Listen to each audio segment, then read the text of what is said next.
রহমতুল্লাহি ওয়া বারাকাতুহু। প্রিয় দর্শক, আপনারা দেখতে পাচ্ছেন এই যে সবাই বিরিয়ানি হাতে নিয়ে বসে আছে। এই কার আগে কে খাবে প্রস্তুতি চলতেছে।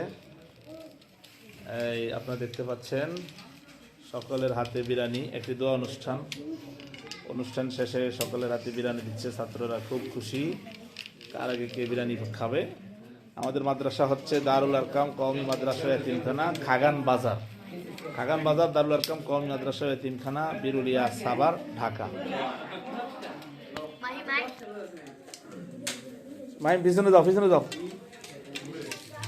বিরিয়ানির খবর মাহিমও হয়ে গেছে। এই দেখতে পাচ্ছেন আপনারা আমাদের ছাত্রীরা বিরিয়ানি হাতে নিয়ে বসে আছে। তো আমাদের ছাত্রছাত্রীর জন্য দোয়া করবেন, মাদ্রাসার জন্য দোয়া করবেন। আল্লাহ যেন অত্র মাদ্রাসাকে কবুল আর মঞ্জুর করে, এবং এই মাদ্রাসায় যারা পড়াশোনা করে আল্লাহ যেন সকলকে কবুল আর মঞ্জুর করে। আসসালামু আলাইকুম ওয়া রাহমাতুল্লাহি ওয়া বারাকাতুহু।